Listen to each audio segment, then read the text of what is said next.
Uhlelo lokucishakonga ugesi luyaqhubeka nokuba nomthelela ongemuhle kusimamiseni umnotho wakuleli kusukela kwahlasela iCovid-19.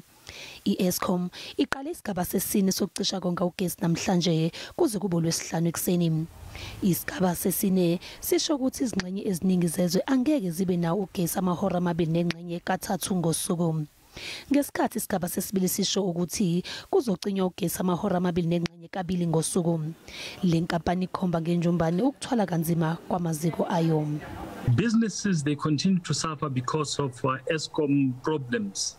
Now, week in, week out, we have a problem in terms of load shedding, and it's difficult for businesses then to operate, let alone most of the business that they don't have deep pockets, they've closed down as a result of a lack of sustainable energy.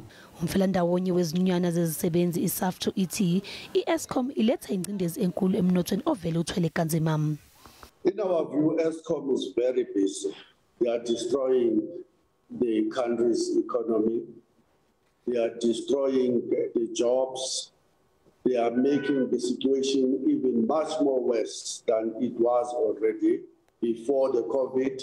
Osomabhizinisi manje babheka ezinye izindlela zokuqhubeka nomsebenzi. The actual cost, what it's costing us, I can't really tell you that exact number, but ultimately what it is going to be costing, it is going to be costing small businesses their businesses. And that is the critical thing is, you know, in perpetuity, the small businesses that are just getting by, to have to start running on diesel, if they have the ability to run on diesel with landlords like ourselves. A lot of businesses don't have the diesel backup.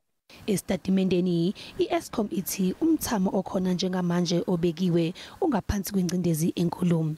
Ithi ibilindele ukuthi yehle ingcindezi ngesikhathi kuqhubeka isigaba sesibili kodwa lokho akwenzekanga. Ama-units ayisikhombisa ebekuhleli ukuthi abuye asebenze nawo akabuyi ukuthi azokhiqiza ugesi.